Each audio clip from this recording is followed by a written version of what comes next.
N'est-ce pas extraordinaire que le Christ pardonne tous nos péchés?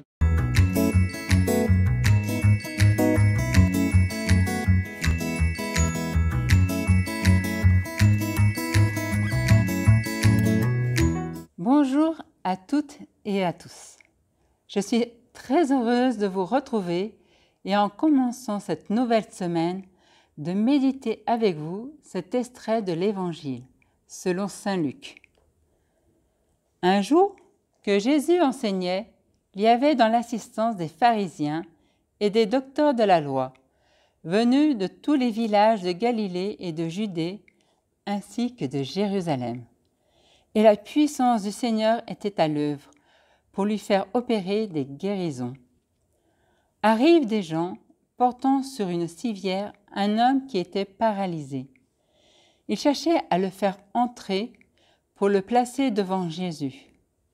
Mais, ne voyant pas comment faire à cause de la foule, ils montèrent sur le toit et, en écartant les tuiles, ils le firent descendre avec sa civière en plein milieu devant Jésus. Voyant leur foi, il dit : « Homme, tes péchés te sont pardonnés. » Les scribes et les pharisiens se mirent à raisonner. « Qui est-il celui-là ? Il dit des blasphèmes. Qui donc peut pardonner les péchés, sinon Dieu seul ?»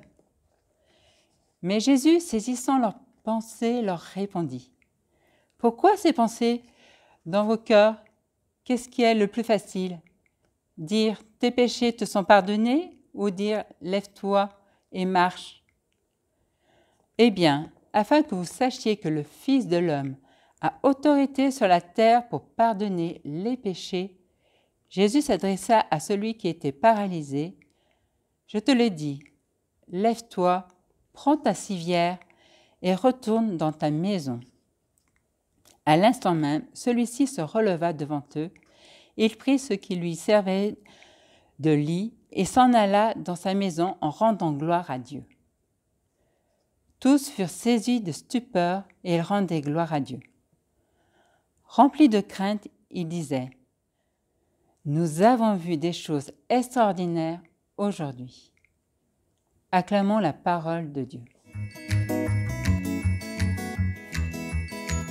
La bonne nouvelle, c'est en nous pardonnant nos péchés, il nous guérit intérieurement et physiquement, car le péché nous paralyse de tant et tant de maux. Mais pourquoi il y a si peu de gens qui viennent se confesser ? De quoi avons-nous peur ? De sa miséricorde ? Qu'est-ce qui fait que nous y allons à reculons ? Avons-nous peur qu'il fasse des merveilles en nous ? Voici une expérience qui m'a fait comprendre pourquoi cela m'est difficile d'aller me confesser, d'accepter de me laisser purifier par le Seigneur à travers un prêtre. Je suis aide-soignante à l'hôpital. Je proposais mon aide à une patiente alitée pour sa toilette. Sa réponse : « C'est bon, laissez-moi tranquille. » Je ne pouvais pas la laisser sale dans son lit. Je commençais sa toilette avec soin. Rien n'allait, tout était négatif pour elle. Je ne savais comment faire. À la fin des soins, je me disais « Demain, j'évite de m'en occuper ». Quand tout fut terminé, elle me dit « Merci » avec reconnaissance. Son remerciement m'a touché au cœur. Et tout ce que j'avais vécu de pénible avec elle s'est envolé.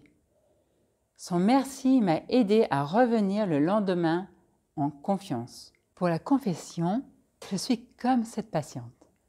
Je suis bien comme je suis, je retombe toujours dans mes travers, ça ne sert à rien. Mais je me souviens qu'après le sacrement de réconciliation, je reçois la grâce de la paix, la joie.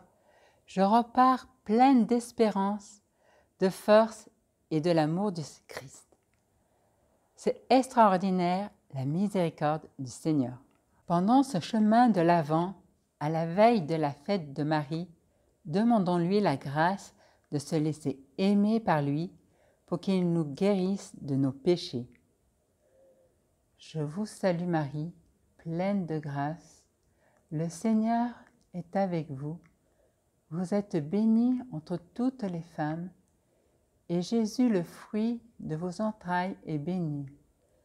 Sainte Marie, Mère de Dieu, prie pour nous, pauvres pécheurs, maintenant et à l'heure de notre mort. Amen.